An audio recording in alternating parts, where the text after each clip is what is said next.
At my sister's wedding, her mother-in-law asked me to serve drinks because I looked like the maid. "Hey you, the one in simple clothes," she yelled in front of 200 guests. "Stop standing there like decoration and go get more champagne for the important guests." The humiliation was total. But what Doña Esperanza didn't know is that I owned the exclusive event venue where the $500,000 peso wedding was being held. My name is Valentina, and I'm 35 years old. I'm an entrepreneur and owner of Gardens of Eden, the most exclusive and sought-after event venue in the city. My younger sister, Isabella, 28, was marrying Sebastian, son of a wealthy but arrogant family that had never accepted that their prince was marrying someone from our inferior social class. That Saturday afternoon, in my own venue that had taken me 10 years to build from scratch, Doña Esperanza Mendoza had orchestrated the cruelest humiliation of my life. She had arrived 2 hours before the ceremony with an attitude of absolute superiority, criticizing every detail of the decoration, complaining about the service, and treating my family as if we were second-class employees. Who's responsible for this disaster? She had asked upon seeing that the floral arrangements weren't exactly as she had imagined them. "I need to speak with the owner of this place immediately. This isn't what we paid for." Isabella was devastated. It was her special day, but her mother-in-law had turned every moment into constant criticism. "The tablecloths are poorly ironed. The music isn't appropriate for people of our class. Why did they invite so many common people?" But what Doña Esperanza didn't know was that I had been documenting each of her humiliations during months of preparations. She didn't know I had security cameras throughout the venue recording every contemptuous word. And she definitely didn't know that her little humiliation that afternoon would trigger a series of revelations that would expose family secrets that would change the power dynamic forever. The most shocking thing of all is that the Mendoza family didn't have the money they claimed to have. They had been living a financial lie for years, and the $500,000 peso wedding they criticized so much had been paid for completely by me, without Isabella knowing. Follow my story to the end and comment from which country you're watching me. I want to know how far this story has reached, about how a classist mother-in-law learned she had completely underestimated the wrong woman. Now I'm going to show you how it all began and why Doña Esperanza was so desperate to maintain appearances that she was willing to publicly humiliate her daughter-in-law's family. It all began 5 years ago when Isabella met Sebastian at the private university where they both studied business administration. He was the spoiled son of a family that presented itself as high society, while Isabella was a hardworking young woman who paid for her studies with academic scholarships and part-time jobs. The first 2 years of their relationship were secret. Sebastian had asked Isabella not to tell his family about their courtship because he needed time to prepare them. "My mother is very selective with the people she accepts into the family," he explained with embarrassment. "But when she really gets to know you, she'll love you like I love you." I had built my business from age 18, starting with a small catering service from the kitchen of our humble home. For 17 years I had worked 16 hours daily, saving every peso, reinvesting every profit, until I turned my dream into the most exclusive event venue in the city. Gardens of Eden was my pride. 2,000 square meters of perfectly designed gardens, elegant halls with capacity for 500 people, gourmet kitchen, and a team of 50 specialized employees. My events cost between $300,000 and $800,000 pesos, and I had a 2-year waiting list. The first time Isabella told me about Sebastian, I noticed her nervousness. "He's different from us, Valentina," she told me with concern. "His family has a lot of money. They live in Las Lomas, and his mother is very demanding with family traditions." When I finally met Sebastian, he seemed like an educated young man, but clearly uncomfortable with our humble origins. During dinner at our simple home, he discreetly looked at his phone, avoided making eye contact with our parents, and made subtle comments about the cultural differences between families. "Isabella has told me you're an entrepreneur," he told me with a condescending smile. "How interesting that women of your socioeconomic level have professional ambitions." The first time I met Doña Esperanza was during a formal dinner at her house in Las Lomas. She was a 58-year-old woman, elegantly dressed, who had turned classism into an art. Her house was impressive, restored colonial, antique furniture, original art, and a garden that looked like it came from a magazine. "So you're the older sister," she told me while examining me from head to toe. "Isabella has told us you have a food business. How entrepreneurial of you." During that dinner, Doña Esperanza made calculated comments about the importance of maintaining family traditions, the responsibility of marrying within the same social class, and the need for women to understand their place in society. "In our family," she explained to me with an icy smile, "women dedicate themselves to appropriate activities, art, charity, culture. Commerce is less refined." Sebastian, completely dominated by his mother, nodded to every contemptuous comment. Isabella looked smaller and smaller, desperately trying to impress a woman who had already decided she would never be good enough for her son. "Isabella, dear," Doña Esperanza told her with false sweetness, "we hope you understand that marriage isn't just between two people, but between two families. And families must be compatible." What I didn't know then was that Doña Esperanza had been discreetly investigating our financial background, looking for any flaw she could use to convince Sebastian to end the relationship. But what happened the next day changed everything forever. The day after that uncomfortable dinner, Isabella invited me to accompany her to choose her wedding dress at the most exclusive boutique in the city. It was a special moment we had dreamed of since we were girls, but it became a nightmare of classist humiliations. What I discovered that afternoon left me frozen. Doña Esperanza had arrived by chance at the same boutique, supposedly to help with the selection, but actually to orchestrate a public humiliation that would demonstrate that Isabella didn't belong to her social class. "What a surprise to find you here," exclaimed Doña Esperanza with perfect acting when we arrived at Dream Bride's boutique. "I thought you might need guidance to choose something appropriate for the ceremony." Without consulting us, she had brought 3 friends from her social circle, wealthy women who followed her like a royal entourage, all impeccably dressed, and looking at Isabella as if she were a social experiment. "Esperanza, dear," said one of her friends with a nasal voice, "is this the young woman who's going to marry Sebastian?" What an interesting choice. The humiliation began immediately. When Isabella tried on the first dress, a beautiful $45,000 peso one she had been saving to buy, Doña Esperanza made a face of disgust. "Oh no, dear. That dress is too flashy for someone of your background. Brides from our family wear something more discreet." Then she directed Isabella toward the cheapest and simplest dresses in the store. "This is more appropriate for your budget and your lifestyle." But the worst came when the saleswoman, clearly intimidated by the presence of Doña Esperanza and her friends, began treating us like second-class customers. "Ladies," she told us coldly, "these dresses require a 50% deposit and proof of income. Are you sure you can afford this purchase?" The humiliation was total. In front of 10 elegant customers observing the scene, they treated us as if we were imposters who had entered a store too exclusive for us. "Don't worry," said Doña Esperanza with false generosity.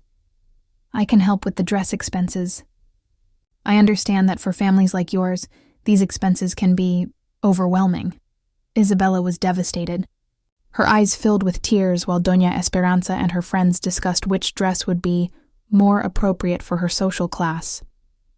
"Look, Isabella," whispered one of Doña Esperanza's friends to me. "Marriage is a big step. Make sure you're prepared for the responsibilities that come with marrying into a family like Sebastian's." When we left the boutique, Isabella was destroyed. "Valentina, maybe they're right," she told me, crying. "Maybe I don't belong in their world. Maybe Sebastian deserves someone better." But I had seen something in Doña Esperanza's eyes during the meeting that deeply disturbed me. It wasn't just classism or arrogance. There was real desperation, as if she needed to maintain appearances at any cost. At that moment, I didn't know this was barely the beginning. The following months were a constant escalation of classist humiliations and psychological manipulation. Doña Esperanza had perfected the art of using socioeconomic differences as weapons, always with witnesses from her social circle, always with an apparently valid justification, and always when Isabella was most emotionally vulnerable. At the bachelorette party, she accidentally organized the event at the most exclusive country club in the city, where Isabella felt completely out of place.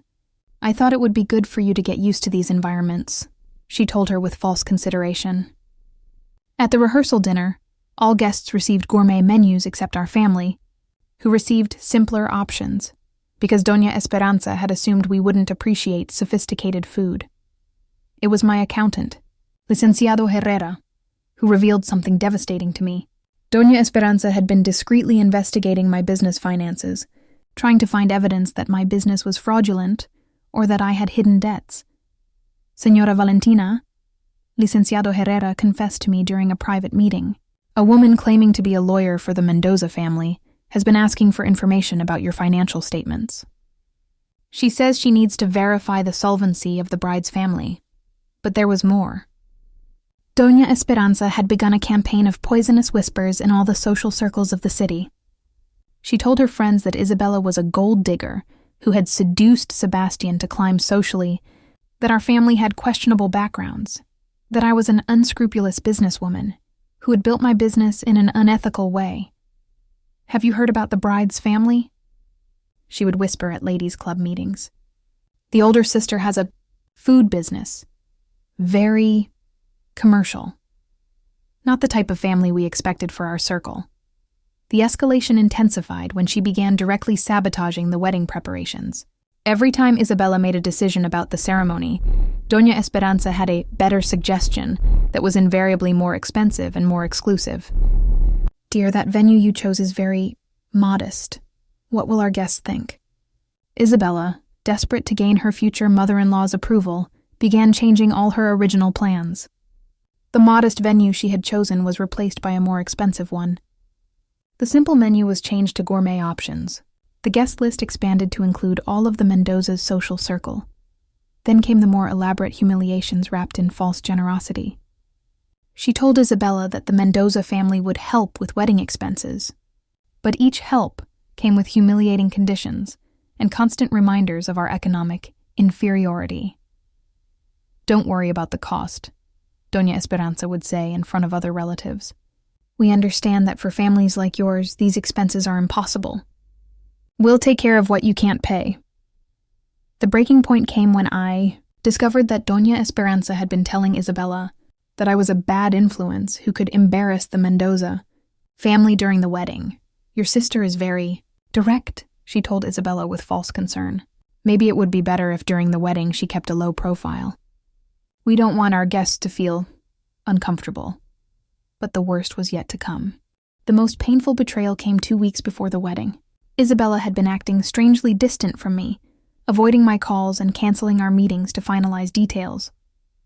When I finally confronted her, I discovered that Doña Esperanza had achieved something I never thought possible.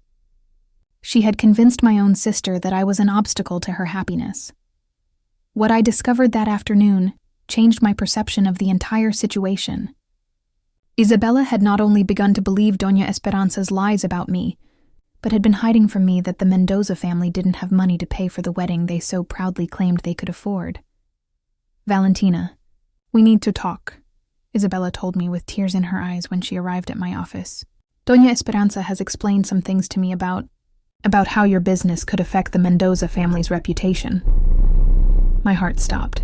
My own sister, the person I had worked tirelessly for years to give the best opportunities, was repeating her mother-in-law's poisonous words. She told me that your event venue has a questionable reputation among high society, Isabella continued, avoiding my gaze. That you organize parties for inappropriate people, that maybe it would be better if the wedding was held somewhere else. The humiliation was devastating. Doña Esperanza had managed to make Isabella doubt not only my character, but the legitimacy of the business I had built with blood, sweat, and tears. But there was something more sinister. Isabella confessed to me that Doña Esperanza had been lending her money for months for wedding expenses, creating an emotional debt that had her completely under her control. She's lent me $200,000 pesos for the dress. Flowers, music, Isabella explained to me with shame. She says it's a gift, but she always reminds me how generous she's being with someone of my economic level. Investigating discreetly, I discovered that Doña Esperanza had been manipulating the wedding finances from the beginning.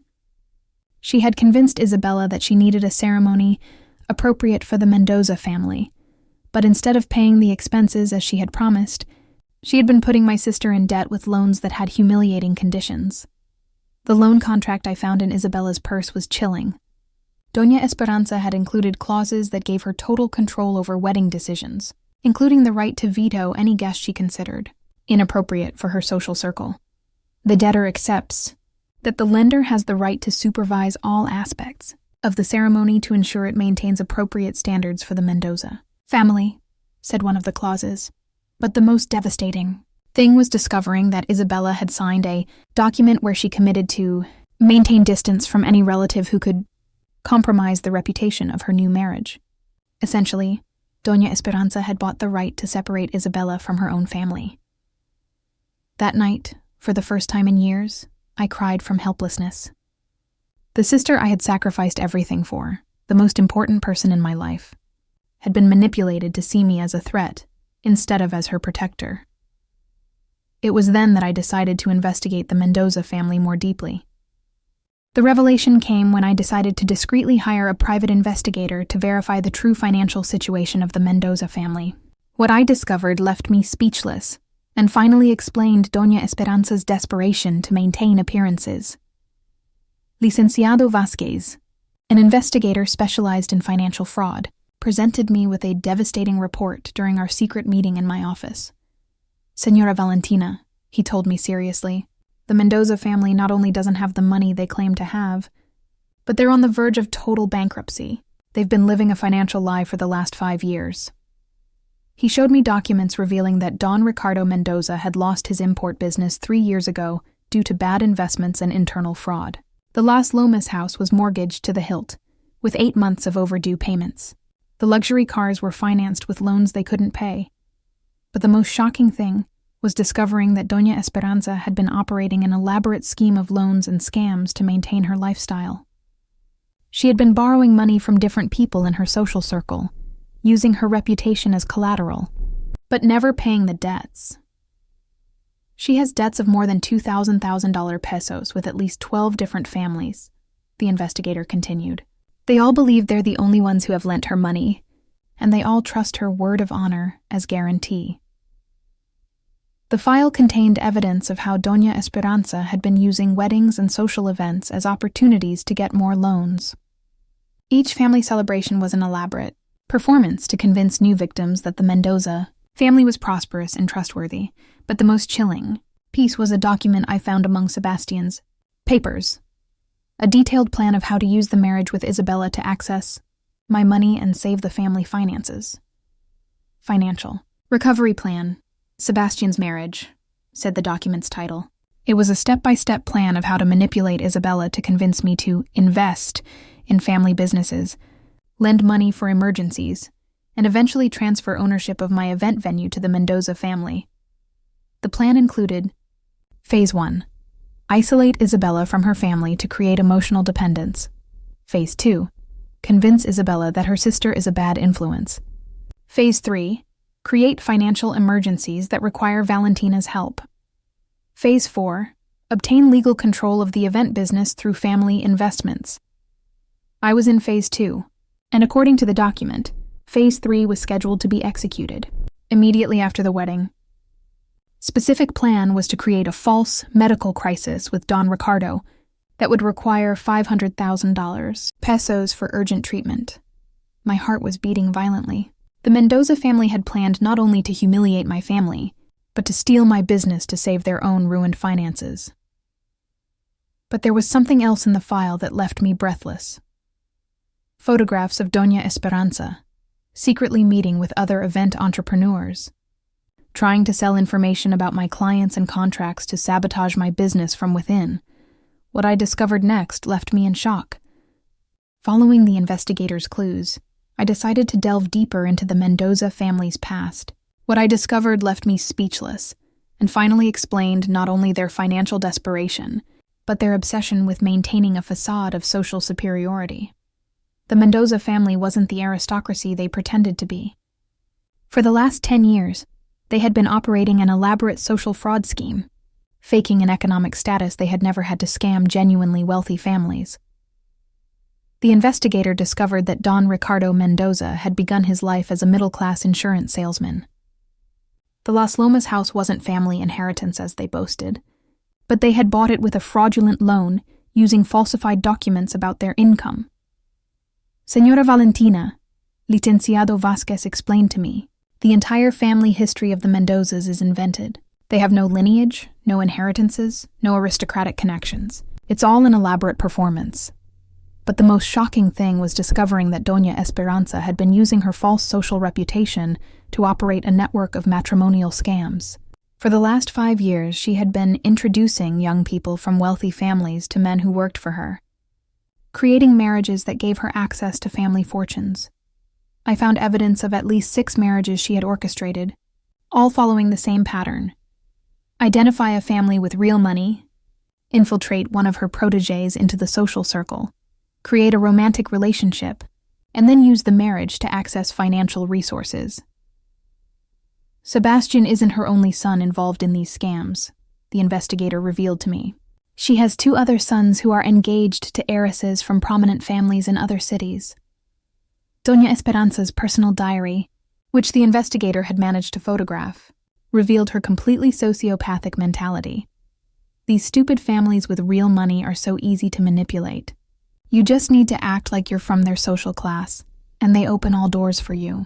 Marriage is the perfect tool to access fortunes you could never earn honestly. But the most chilling entry was the most recent. Isabella is perfect because her sister has real money but doesn't know how to protect it. Once Sebastian marries her, we'll have complete access to the event business. With that financial base, we can expand operations nationally. Investigating further, I discovered that the high society Doña Esperanza frequented was actually a network of other scammers posing as aristocrats. They all knew each other, all maintained the mutual performance, and all benefited from collective scams. The elegant friends she had brought to humiliate Isabella at the boutique were actually accomplices in the scheme. Each had her own specialty. One specialized in art scams, another in real estate fraud, another in fake investment schemes. It's a sophisticated criminal network, the investigator explained to me. They use classism and social aspiration as weapons to identify and exploit their victims. But that was just the tip of the iceberg. Armed with this explosive information, I began my own deeper investigation. I discreetly contacted previous victims of Doña Esperanza's schemes, and together we began building a case that would expose the entire matrimonial fraud network. Señora Valentina, Licenciada Morales, a lawyer specialized in family fraud, told me, "What you've discovered is a large-scale criminal operation. We need to act quickly before they execute their final plan with your sister." But my most unexpected ally turned out to be Carmen, the Mendoza family's domestic employee, who had been working for them for 3 years and had been a silent witness to all their lies and manipulations. Señora Valentina, Carmen confessed to me during a secret meeting at a downtown cafe, "I've seen terrible things in that house. Señora Esperanza practices her performances in front of the mirror, rehearses how to speak elegantly, and has notebooks full of information about rich families she wants to scam." Carmen had been discreetly documenting the family's criminal activities because her own daughter had been a victim of a similar scheme in another city. She had photographs of false documents, recordings of conversations where they planned scams, and even videos of Doña Esperanza training Sebastian on how to manipulate Isabella. She teaches him specific phrases to make Isabella feel inferior, Carmen explained to me with indignation. She tells him to repeat things like, "My family has very high standards, and I hope you understand our family traditions." Together, we began contacting other victims. One by one, they began sharing their experiences. The pattern was identical in all cases. The same performance of social superiority, the same psychological manipulations, the same schemes to access family money. Señora Valentina, Mrs. Rodriguez, whose daughter had been a victim of a similar scheme, told me, "That woman destroyed my daughter's marriage and stole $800,000 pesos from the family dowry. When we tried to report her, she had already disappeared with a new identity." The most shocking was the revelation from a private detective who had been investigating Doña Esperanza for months on behalf of another victimized family. We have evidence that she operates a network of at least 20 people in 5 different states. Detective Ruiz explained to me. They use fake marriages, fraudulent adoptions, and even invented funerals to scam wealthy families. Meanwhile, Isabella had begun showing signs of extreme stress. Doña Esperanza's loans had created psychological pressure that had her on the verge of nervous collapse. "Valentina," she told me during one of our phone conversations, "I feel like I'm losing control of my own wedding. Doña Esperanza makes all the decisions, and when I try to give my opinion, she reminds me of all the money she's lent me." It was clear that Doña Esperanza had begun the final phase of her plan. Create an emotional and financial dependence so strong that Isabella couldn't escape, even if she discovered the truth. But what I observed next confirmed my worst fears. Doña Esperanza, sensing that her scheme was reaching the crucial moment, launched her most desperate and calculated attack. A week before the wedding, she had begun executing the final phase of her plan to obtain total control over Isabella and access to my money. First, she intensified the psychological pressure on Isabella by creating constant family crises that required her immediate attention. "Sebastian is very stressed about the differences between our families. Don Ricardo is worried about the family reputation. Our guests are asking uncomfortable questions about your family." Each crisis came accompanied by a solution that required Isabella to distance herself more from me. Maybe it would be better if Valentina didn't participate so much in the preparations. Perhaps we should change the event venue for something more neutral. I think your sister doesn't understand our family traditions. But her masterstroke was more sinister and calculated. She had begun planting false evidence that would make Isabella completely doubt my integrity as a businesswoman. "Isabella, dear," she told her during a family meeting, "I've been discreetly investigating your sister's venue, and there are some irregularities that worry me." What she didn't know was that I had been secretly working with authorities for weeks. Detective Ruiz had given all the information about Doña Esperanza's scams to financial police, and they had been building a case while keeping her under surveillance.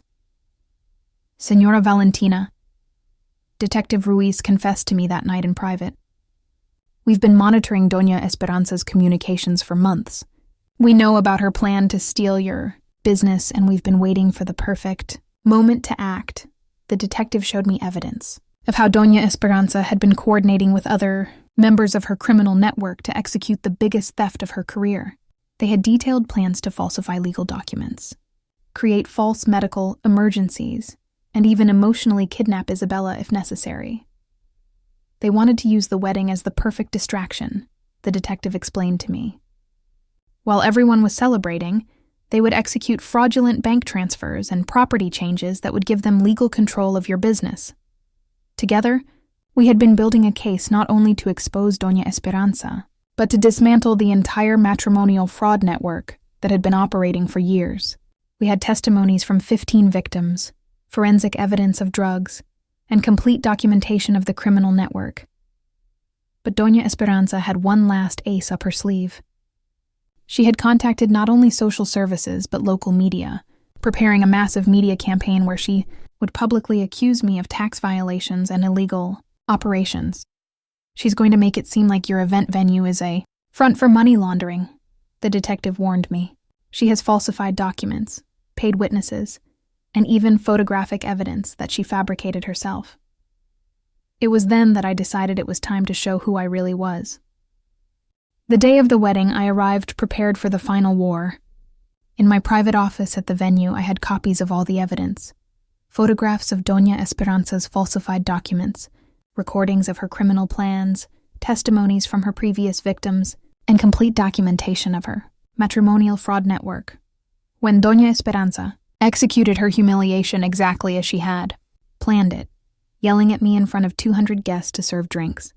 Because I looked like the maid, I remained calm and smiled. "Excuse me, Señora," I told her with a clear and firm voice. "I think there's a confusion. Allow me to introduce myself properly." I walked to the DJ's microphone and took control of the sound.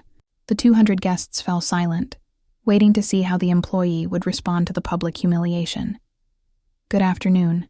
Dear guests," I announced with elegance. "My name is Valentina Herrera, and I am the owner and general director of Gardens of Eden, the venue where this beautiful wedding is being celebrated. The silence was absolute. Doña Esperanza turned pale as a ghost, while guests began murmuring among themselves. "I'm very pleased that you're enjoying our facilities," I continued, "especially considering that this $500,000 peso event has been paid for completely by me as a wedding gift for my sister Isabella." Then I took out the financial documents showing the payments.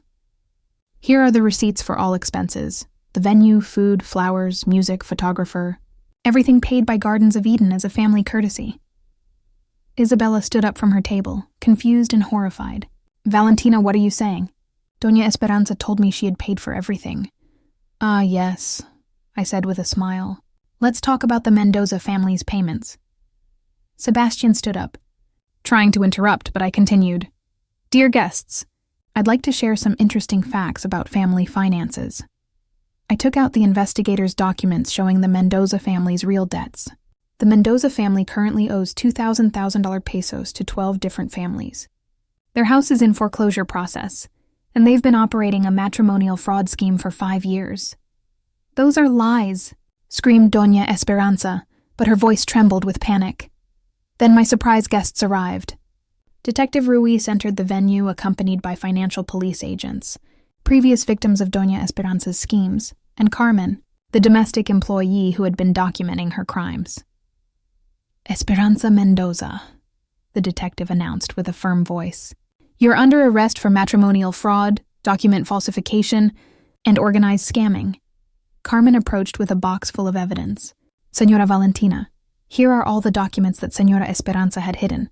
Plans to steal your business, lists of other victims, and even the scripts she used to train Sebastian." One by one, Doña Esperanza's previous victims began sharing their testimonies in front of the stunned guests. Families who had lost their savings, young people who had been manipulated into fraudulent marriages, businessmen who had been scammed with false investments. The climactic moment came when the prosecutor presented the audio recordings where Doña Esperanza planned to steal my business. Here you can hear the accused discussing how to use her son's marriage to illegally access the Herrera family's assets. While all the guests watched in shock, Doña Esperanza screamed, "This is Valentina's fault. She ruined my son's wedding. Isabella, don't let them do this to me." But Isabella looked at her with a mixture of horror and understanding.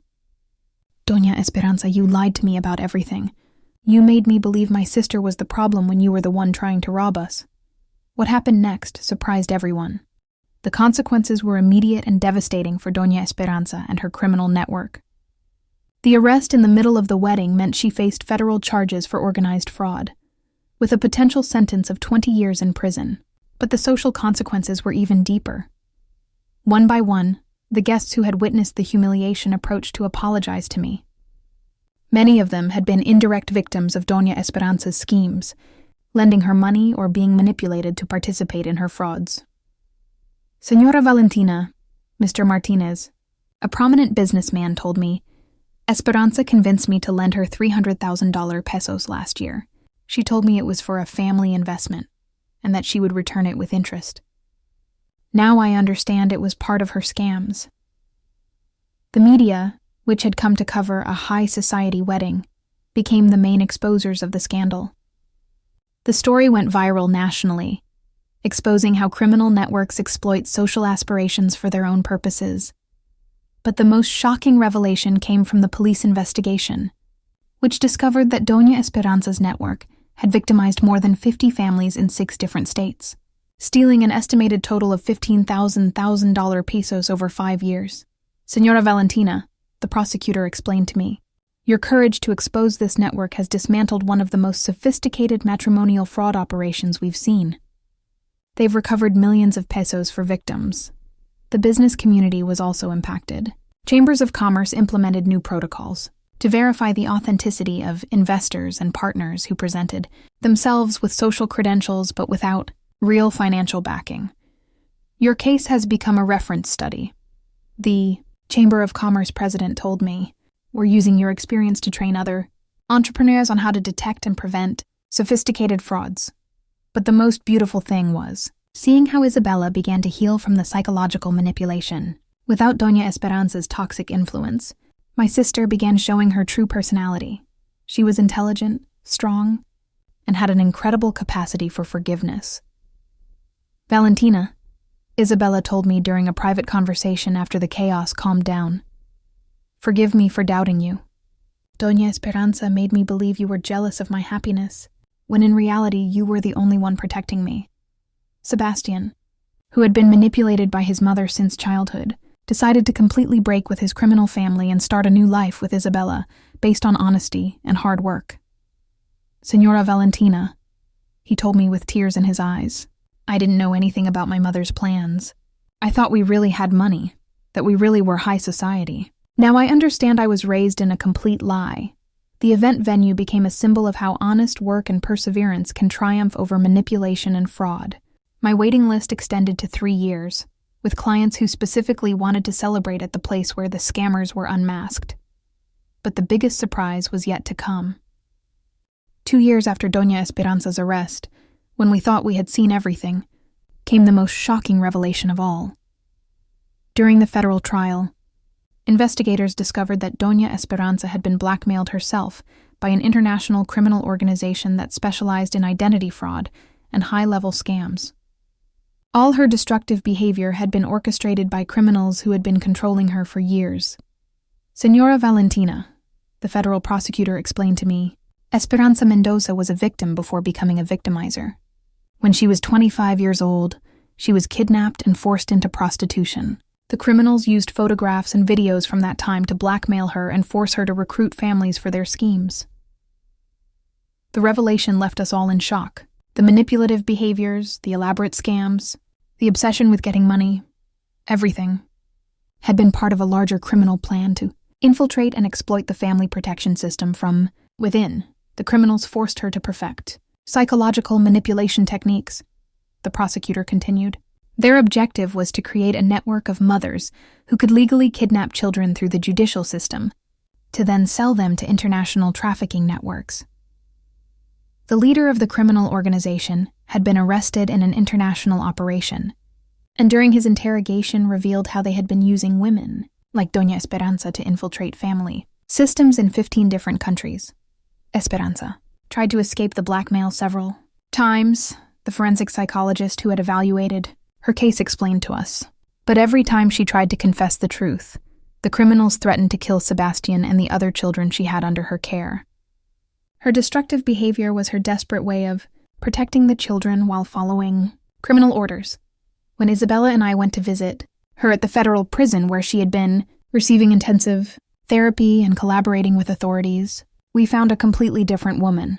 Her eyes, which had previously been full of calculation and desperation, now showed genuine relief and horror at her past actions. Valentina, she told me with tears running down her cheeks, I can't believe the terrible things I did to you, Isabella, and especially to my children. For years I lived in a nightmare where I had to hurt the people I loved to protect them from something worse. Her therapist explained that Doña Esperanza had developed complex post-traumatic stress disorder due to years of blackmail and death threats. She genuinely believed that if she didn't execute the scams perfectly, the criminals would kill not only her children, but all the children she had rescued from other families. The recovery was slow but real. Doña Esperanza began making concrete reparations. She testified against the International Criminal Organization, helped identify other victims of family trafficking, and worked with authorities to create prevention programs against criminal infiltration in child protection systems.